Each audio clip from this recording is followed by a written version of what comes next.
مجيد بوقرة يخرج هذه الكرة من امام الثور عمرو زكي المهاجم اليوم الذي يشكل ثنائيه رفقه رفيق عماد متعب مسجل الهدف الثاني في الركنيه لصالح محمد ابو تريكه مرفوعه الركنيه صعبه.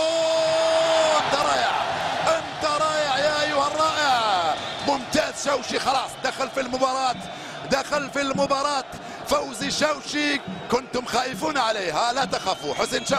فوزي شوشي دخل بقوه والتقط اول كره خطيره، رائع. حسن شحاته مدرب المنتخب المصري ليس هناك خائف اكثر منه هو وسعدان، طبعا شيء طبيعي. كره مرفوعه طويله الامام، ضغط عناصر المنتخب الجزائري على حامل الكره في منطقه المصريين واضح، من عبد القادر الغزال، من رفيق صيفي، من كريم سياني، من مراد مقني. طبعا المنتخب الجزائري اليوم ليس لديه شيء يدافع عنه، في القاهره كانوا يدافع عن هدفين، فارق هدفين. اليوم لا، يجب عليه اذا اراد التاهل ان يسجل، ان يفوز. في الجهه المقابله عناصر المنتخب المصري منتظر رد فعلهم البدني بالدرجه الاولى، لانهم تعبوا كثير في مباراة القاهرة. طبعا لياقتهم البدنية ستكون فاصلة اليوم إذا تمكنوا من استرجاع كامل إمكانياتهم. والجمعة كرة أرضية محاولة الاحتفاظ بها، ضاعت الآن، تروح مباشرة لغزال والكرة تمر للتماس لصالح أحمد حسن القائد. طبعا الغيابات المسجلة اليوم في هذه المباراة كنا ذكرناها منذ حين مع محمد زيدان ومحمد حمص من جانب المنتخب المصري. وفي الجهة المقابلة طبعا غياب اللموشية وكذلك الحارس قواوي. كرة لأحمد حسن في تنفيذ هذه المخالفة، ما تمرش، الدفاع يتدخل من هناك. عمر زكي في خطأ، نعم سيدي الحكم، خطأ.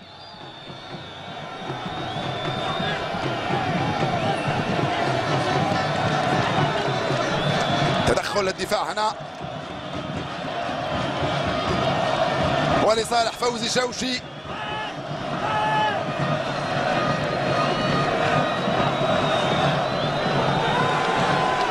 وائل جمعة او هاني سعيد والتغذية من رفيق صيفي. الحكم يصفر خطأ ضد رفيق صيفي. طبعا واضح منذ البداية انه حكم المباراة يريد ان يتحكم في المباراة ويصفر كل الأخطاء، بما في ذلك الأخطاء التي لا تبدو واضحة يصفرها حكم المباراة. عصام الحضري الطويلة جدا، وفوزي شوشي يلحق على هذه الكرة بسهولة، يلتقطها خلف المباراة بامتياز وكما ينبغي. فوزي شوشي حارس فريق وفاق سطيف، الحارس السابق لشبيبة القبائل. بعد شوية اللاعبين الجزائريين. أحمد حسن في الوسط، حذاري يا بالحاج، حذاري يا نادير بالحاج، لأنك تلقيت البطاقة الصفراء الأولى منذ انطلاقة. بينما هذا يزيد منصوري من هناك على الجهة اليسرى، الكرة لصالح سيد معوض والتغطية من بوقرة، يلعبها بامتياز مع مراد مقني، يغطي كرته كما ينبغي ويستفيد من خطأ.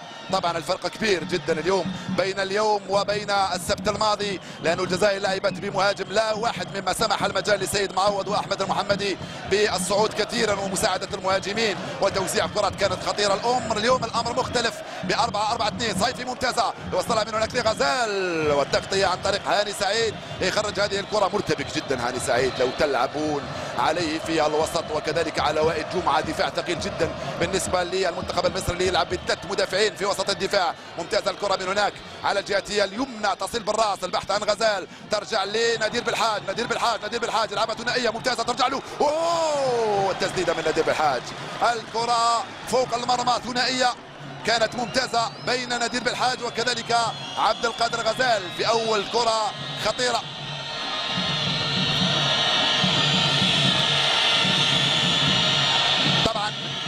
اللاعب الجزائري مغير نحو الجهه اليسرى، مما يسمح لي بالحاج بالصعود ومساعده رفقائه. عصام الحضري في اعاده الكره الى الرفقاء في الوسط، كره طويله، مرور لحد الان 9 دقائق لعب، مرت سريعه جدا. حذاري يا مجيد بوقرة، حذاري يا بوقرة.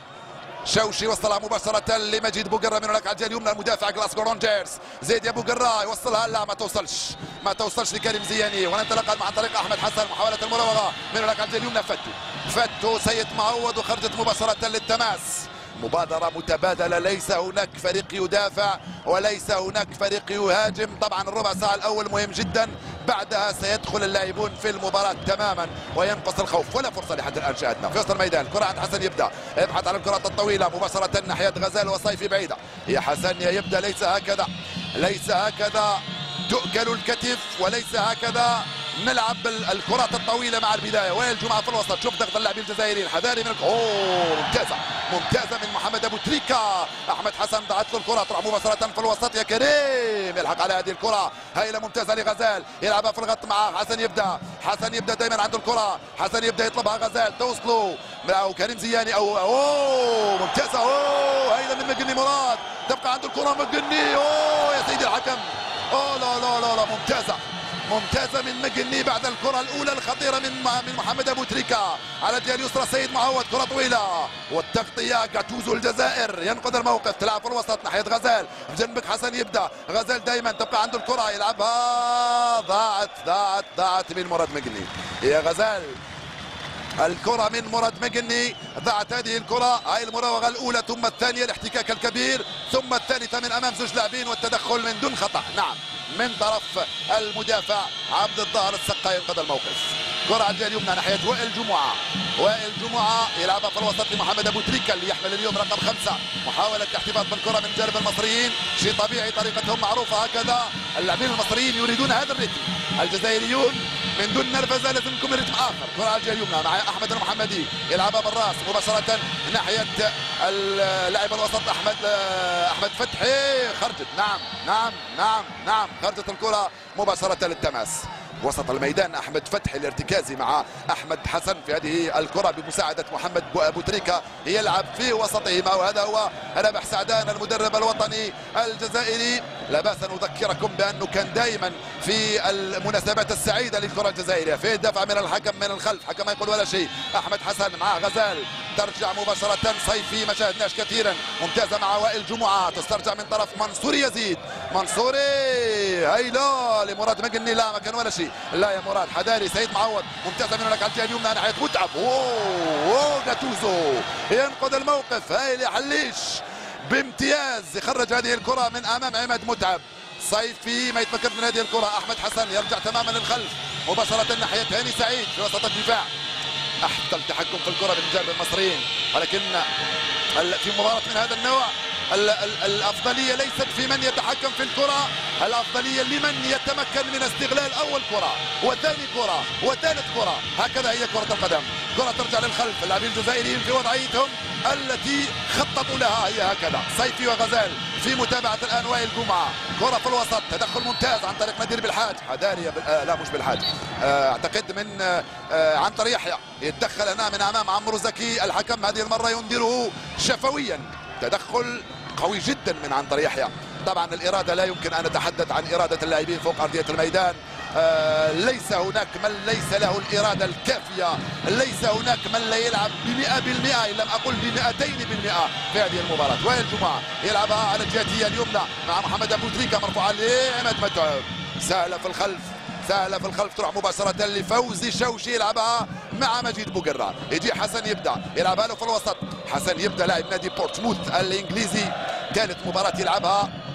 مراد مقني، مراد مقني يطلبها، يبدا يفضل المحتفظ بالكره. هايل هايل يا مراد، هايل يا مقني، يستفيد من خطا يصفر له حكم المباراه. من هناك على الجهه اليمنى لصالح المدافع الفذ مجيد بوقرة، لاعب نادي غلاسكو رونجرز الاسكتلندي.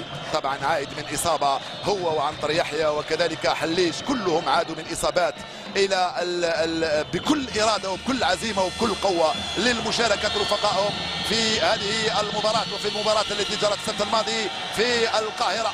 كم كانت صعبه تلك المباراه، كم كانوا ابطالا هؤلاء اللاعبين، ابطالا اخلاقيا وابطالا رياضيا وكرويا، كيف لا؟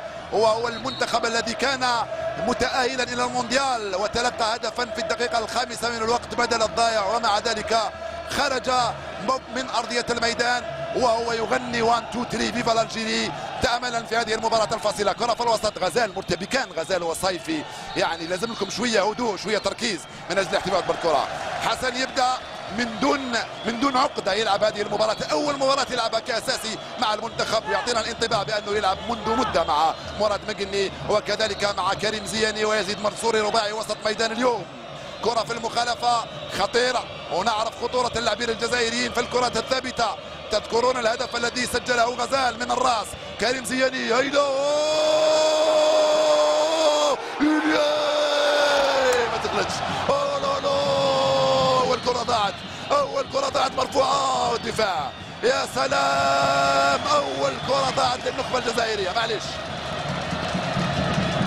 معليش مرة أخرى يتألق الحارس عصام حضري وينقذ المنتخب المصري من أول هدف. مراد مقني، كرة الثابتة للنخبة الجزائرية، احذروا منها. هايلة الكرة وفيه خطأ ضد غزال. هدئ نفسك يا غزال ويا صيفي، هدئ من روعكما. ممتازة المرفوعة من كريم زياني، تردد في الخروج، وهايلة من هناك على الجهة اليمنى. لا لا لا لا، عنتر يحيى فوت على منتخب الجزائر أول هدف.